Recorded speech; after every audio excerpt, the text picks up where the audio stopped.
Hello friends, स्वागत है आप सभी का हमारे यूट्यूब चैनल से ज्ञान पर। दोस्तों, इस वीडियो में देखेंगे हम सीडीपी से संबंधित इंपॉर्टेंट प्रश्न, क्योंकि यहीं से प्रश्न आ रहा है और इन्हीं मनोवैज्ञानिकों से प्रश्न आपके सीटेट एग्जाम में पूछे जा रहे हैं। तो चलिए स्टार्ट करते हैं और लास्ट में एक हम क्वेश्चन भी कराएंगे आपको कि किस प्रकार से क्वेश्चन आएगा और कैसे कैसे पूछा जाएगा। तो चलिए स्टार्ट करते हैं। देखिए, सबसे पहले जो मनोवैज्ञानिक है वो है E.L. थॉर्नडाइक। यहाँ से आपके सीटेट एग्जाम में पूछा जा रहा है। अगर आप एग्जाम से एक दिन भी पहले या कुछ घंटे पहले पढ़कर जाओगे तो आपसे ये सीडीपी के क्वेश्चन बन जाएंगे। चलिए स्टार्ट करते हैं।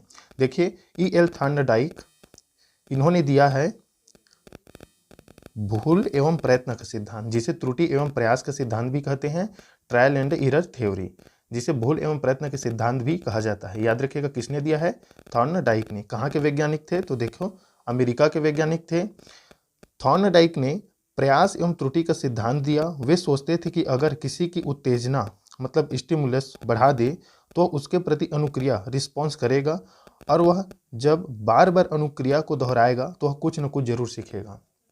तो ये इन्होंने ये कहा था कि कोई भी अगर किसी क्रिया को बार बार दोहराता है तो उससे वो कुछ न कुछ जरूर सीखता है। तो उन्होंने किस पर प्रयोग किया? तो देखिए, बिल्ली पर। यहाँ से क्वेश्चन बनेगा दोस्तों, E.L. Thorndike, E.L. नहीं देगा भी चलेगा, थॉर्नडाइक देगा। तो थॉर्नडाइक ने किस पशु पर प्रयोग किया, किस पर प्रयोग किया? तो याद रखिएगा, बिल्ली पर। यहाँ से क्वेश्चन बनेगा, थॉर्नडाइक कहाँ से थे? तो अमेरिका से। इनका सिद्धांत का नाम क्या है? तो त्रुटि एवं प्रयास का सिद्धांत या भूल एवं प्रयत्न का सिद्धांत। किस पर प्रयोग किया? तो बिल्ली पर। देखिए, इन्होंने क्या प्रयोग किया।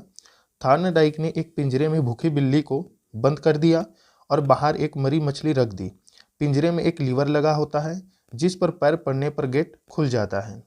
बिल्ली भूख के मारे चटपटाती है, इधर उधर घूमती है और अचानक उसका पैर उस लीवर पर पड़ जाता है और गेट खुल जाता है और बिल्ली अपने लक्ष्य अर्थात मृत मछली तक पहुंच जाती है।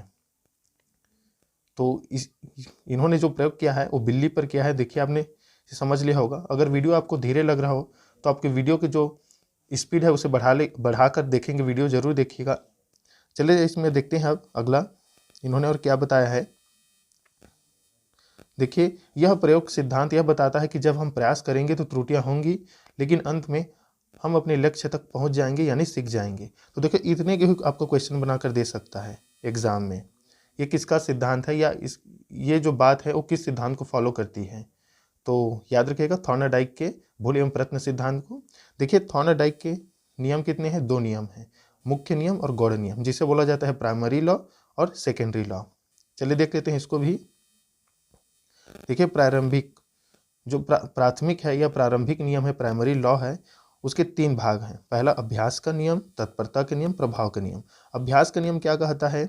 यह नियम बताता है कि किसी काम का हम जितना अभ्यास करेंगे उतना ही ज़्यादा सीखेंगे। ये किस नियम में आएगा या किस सिद्धांत में? तो थॉर्नडाइक के प्राइमरी लॉ में। याद रखिएगा, कॉपी में जरूर नोट कर लीजिए, पॉइंट बना लीजिए या स्क्रीनशॉट ले लीजिएगा। देखिए, दूसरा है तत्परता का नियम। यह नियम बताता है कि किसी काम को करने के लिए हम जितने तत्पर रहेंगे उतना ही जल्दी सीखेंगे। तीसरा है प्रभाव का नियम, लॉ ऑफ इफेक्ट। यह नियम यह बताता है कि यदि सीखना संतोषजनक हो तो सीखना तीव्र हो जाता है, यदि सीखना असंतोषजनक नहीं होता तो थॉर्नडाइक ने असंतोषजनक नहीं होता तो सीखना भी कम हो जाएगा। तो थॉर्नडाइक ने इस नियम में पुरस्कार और दंड को महत्व दिया है। तो याद रखिएगा, यहाँ से ये वाला क्वेश्चन जो बनेगा, तीसरा प्रभाव का नियम से ये क्वेश्चन बनेगा कि थॉर्नडाइक के पुरस्कार और दंड को महत्व उसके प्राथमिक लॉ के कितने या कौन से नियम पर है। पुरस्कार और दंड से संबंधित अगर क्वेश्चन आएगा तो याद रखिएगा वो प्रभाव के नियम में आएगा। तो पुरस्कार और दंड को जरूर याद रखिए, इंपॉर्टेंट यहाँ से ये बनेगा। चलिए देख लेते हैं गौड़ नियम, जिसे सेकेंडरी लॉ कहते हैं। इसमें देखिए 5 दिया गया है। पहला है बहुप्रतिक्रिया का नियम। इस नियम के अनुसार हम नया कार्य सीखते समय अनेक प्रतिक्रियाएं एवं प्रयास करते हैं तथा उसके बाद उस कार्य को करने की सही विधि मालूम हो जाती है। दूसरा बोलता है आंशिक क्रिया का नियम। इस नियम के अनुसार हम अपने पूरे कार्य को छोटे छोटे भागों में विभाजित करके करें तो अधिक शीघ्र और सरल हो जाता है। तो ये वाला क्वेश्चन इंपॉर्टेंट है। दूसरा आंशिक क्रिया का नियम। आत्मीकरण का नियम। इस नियम के अनुसार हम नवीन ज्ञान को अपने पूर्व ज्ञान के साथ जोड़कर इसे स्थायी बना लेते हैं। इसे अधिक सुगम और सरल हो जाता है। तो आत्मीकरण यही है, आत्मीकरण का नियम। यहाँ से ये पूछा जाएगा कि आत्मीकरण का नियम किस सिद्धांत में है? तो आत्मीकरण के नियम याद रखिएगा, थॉर्नडाइक के वॉल्यूम प्रयत्न सिद्धांत में है, और आत्मसात जो है वो जीन पियाजे ने अनुकरण में दिया था, याद रखिएगा। अगला प्रश्न देखिए, इसमें जो अगला है, मनोवृत्ति या अभिवृत्ति का नियम। यह नियम हम यह बताता है कि किसी भी काम को करने के लिए जितनी हमारी पॉजिटिव अभिवृत्ति होगी उतना ही ज़्यादा हम उस काम को सीखेंगे। अगर अभिवृत्ति कम हुई तो हम काम को कम सीखेंगे। तो चौथा नियम यह बोलता है। पांचवा है साहचर्य के नियम। इस नियम का अभिप्राय पहले की गई क्रिया को अन्य परिस्थिति में उसी प्रकार करना है। साहचर्य के नियम बोलता है, इस नियम का अभिप्राय है पहले की गई क्रिया को अन्य परिस्थिति में भी उसी प्रकार करना है।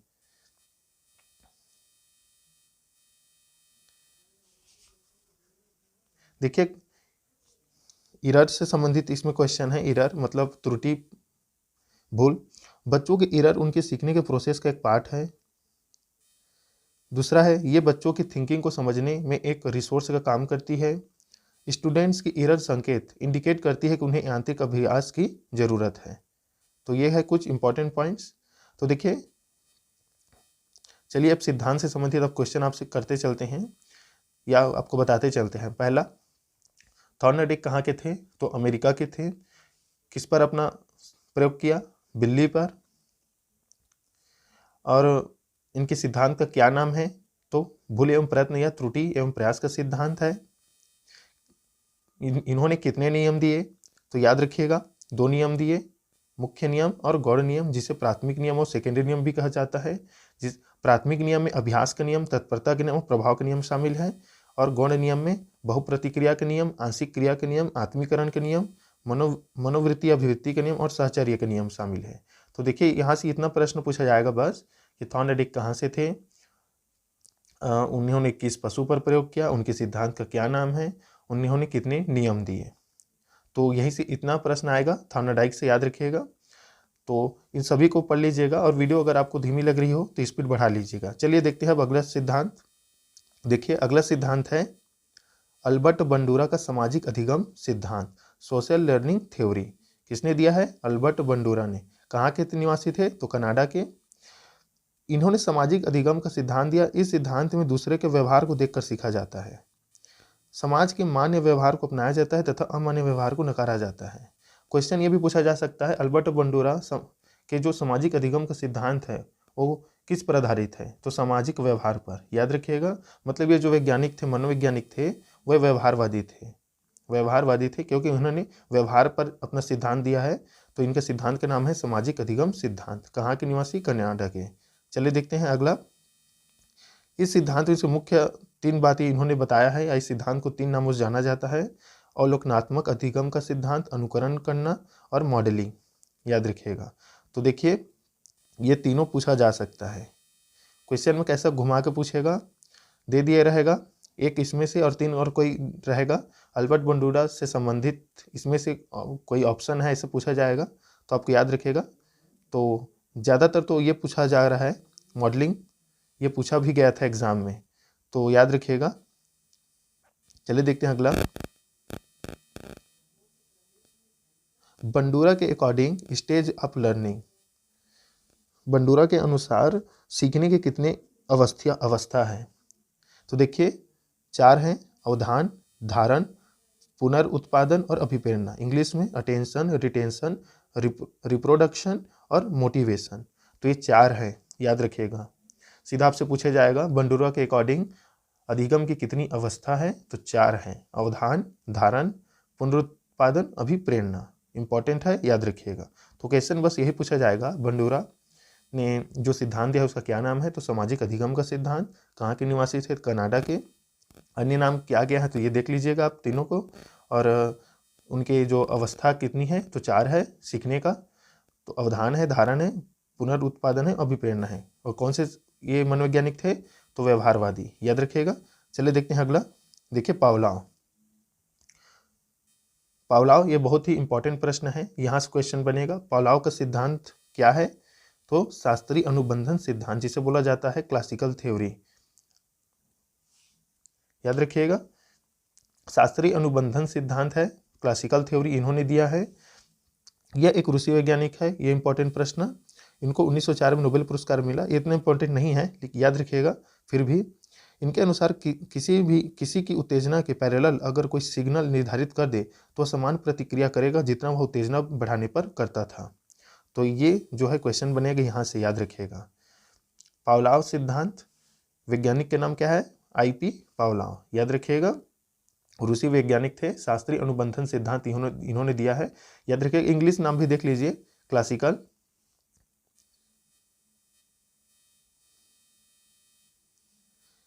इन्होंने किस पर प्रयोग किया है? देखिए, इन्होंने कुत्ते पर प्रयोग किया है। याद रखने का ट्रिक क्या है? कुत्ता क्या खाता है? तो पाव मतलब ब्रेड, याद रखिएगा। पावलाव ने किस पर प्रयोग किया है? कुत्ते पर। और थॉर्नडाइक ने किस पर किया है? कमेंट कीजिए। पावलाव ने अपना प्रयोग कुत्ते पर किया। उसने कुत्ते को एक पिंजरे में भूखा रखा। अब उसने उसे खाना दिया।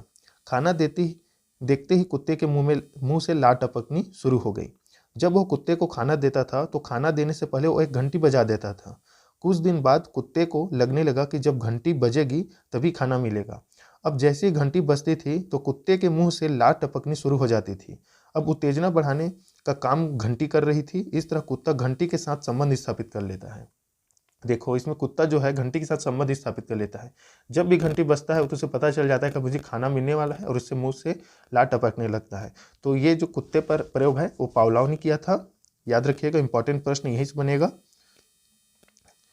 तो चलिए देखते हैं स्टेजेस ऑफ क्लासिकल कंडीशनिंग, मतलब अवस्था। क्लासिकल अनुबंधन सिद्धांत की जो अवस्था है, तो कौन सी अवस्था है? देखिए, सबसे पहला है उद्दीपक सामनीयकरण, है ना। जब व्यक्ति अनकंडीशनल स्टिमुलस के प्रति क्रिया सीख लेता है तो उस उद्दीपन से मिलते जुलते अन्य उद्दीपनों के प्रति भी वैसे रिस्पॉन्स करता है। जैसे अलग अलग घंटियों की आवाज़ आने पर कुत्ता लार टपकाना शुरू कर देता है। तो ये आएगा उद्दीपक समीकरण का सिद्धांत में, पावलाव का। दूसरा है विलोपन। अगर कंडीशन स्टिमुलस के बाद अनकंडीशन स्टिमुलस प्रदान न करे तो कुछ समय बाद रिस्पॉन्स आना बंद हो जाता है। जैसे घंटी की आवाज़ के बाद अगर खाना न दिया जाए तो कुत्ते की लार आना बंद हो जाएगी। विलोपन में आएगा। विभेद में आएगा। इसमें व्यक्ति ओरिजिनल, अनकंडीशनल स्टिमुलस और अदर स्टिमुलस के बीच विभेद या अंतर करना शुरू कर देता है। जैसे बहुत सारी घंटियां बजने के बावजूद कुत्ता यह पहचान जाता है कि किस घंटी की आवाज़ के बाद खाना मिलेगा। तो ये तीनों याद रखिएगा। उतना इम्पोर्टेंट नहीं रहेगा ये तीनों, लेकिन इम्पोर्टेंट इसमें रहेगा कि पावलाव ने किस पर प्रयोग किया था। तो याद रखिए, कुत्ते पर शास्त्रीय अनुबंधन का सिद्धांत दिया। 1904 में नोबेल पुरस्कार प्राप्त हुआ है इनको। तो याद रखिएगा, ये इंपॉर्टेंट यहाँ से बनेगा। ये बहुत इंपॉर्टेंट है, याद रखिएगा।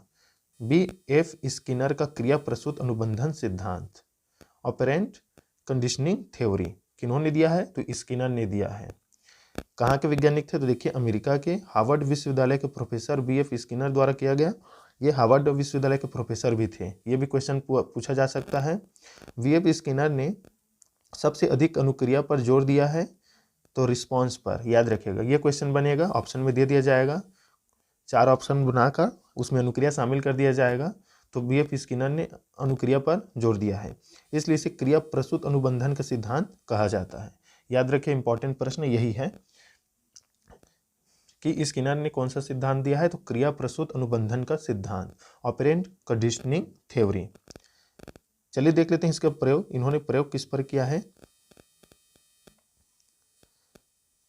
तो देखिए, B.F. स्किनर ने अपना प्रयोग पहले चूहे पर, उसके बाद कबूतर पर किया है। देखिए, ज़्यादातर कबूतर को नहीं दिया जाता, लेकिन याद रखिएगा पूछा जा सकता है कभी भी। तो अधिकतर चूहे पर से प्रश्न आता है कि स्किनर ने किस पर अपना प्रयोग किया? तो चूहे पर। याद रखने का ट्रिक, स्किन किसका चीकना होता है? तो चूहे का। तो ऐसे याद कर लीजिएगा। उसके बाद कबूतर पर किया है। इन्होंने एक बॉक्स लिया, उसमें एक चूहा बंद कर दिया। बॉक्स में एक लीवर लगा हुआ था, उसमें एक छिद्र था। जब लीवर दबता तब खाना आ जाता था। उस छिद्र के द्वारा जब चूहे को भूख लगी तो वह इधर उधर घूमने लगा। अचानक उसका पैर लीवर में लगा और उसके लिए उस छिद्र से खाना आ गया। इसके बाद उसने इस क्रिया को दोहराया और खाना दोबारा आ गया। इसमें चूहा जब भी प्रतिक्रिया करता तो उसको खाना मिल जाता। इसे क्रिया प्रसूत अनुबंधन सिद्धांत कहते हैं, याद रखिएगा। तो ये इन्होंने चूहा पर प्रयोग किया है।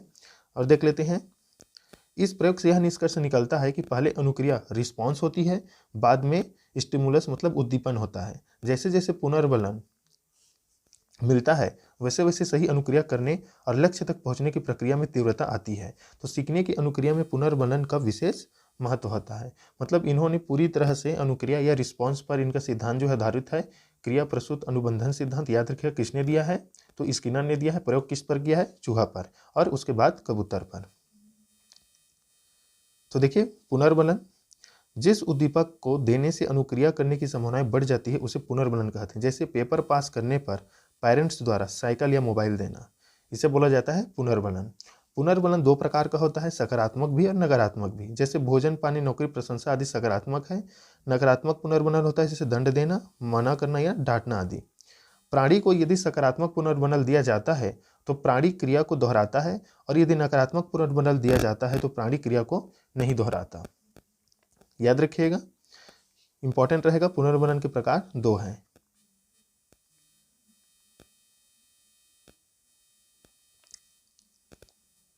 यह दो प्रकार की होती है पुनर्बलन अनुसूची, याद रखिएगा। सतत पुनर्बलन अनुसूची, इसमें जब जब क्रिया होती है तो पुनर्बल दिया जाता है। जैसे प्रत्येक सवाल हल करने पर बच्चे की तारीफ करना, तो इसे बोलते हैं सतत। आंशिक पुनर्बलन अनुसूची, इसमें हर क्रिया के लिए पुनर्बलन नहीं दिया जाता बल्कि कुछ क्रियाओं के लिए दिया जाता है। जैसे सभी सवालों की जगह सिर्फ कुछ सवालों पर तारीफ करना।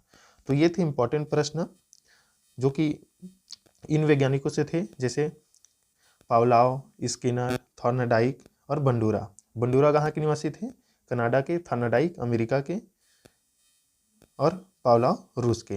तो यहाँ से क्वेश्चन बनेगा, सिद्धांत कौन कौन से दिया है, थॉर्नडाइक ने। भूल एवं प्रयत्न का सिद्धांत पावलाव ने। स्किनर ने क्या दिया है, क्रिया प्रसूत अनुबंधन सिद्धांत। पावलाव ने दिया है शास्त्रीय अनुबंधन सिद्धांत। अल्बर्ट बंडूरा सामाजिक अधिगम सिद्धांत। यहाँ से क्वेश्चन बनेगा। तो इसके बाद भी वीडियो अपलोड होगा जहाँ से जिसमें हम जीन पियाजे, कोलबर्ग को शामिल करेंगे वीडियो में। वहाँ से बहुत इंपॉर्टेंट प्रश्न बनेगा, तो उसे भी देखिएगा। और अगर ये वीडियो अगर स्पीड जो है धीमी है उसे तो ज़रूर बढ़ाकर देखिए, कॉपी में नोट जरूर कर लीजिए। यहाँ से आपको 5 से 6 या 8 तक क्वेश्चन जरूर दिखेगा इन वैज्ञानिकों से। तो जरूर इसे कॉपी में नोट कीजिए और अच्छे से पढ़िए। तो मिलते हैं नेक्स्ट वीडियो में, तब तक के लिए धन्यवाद।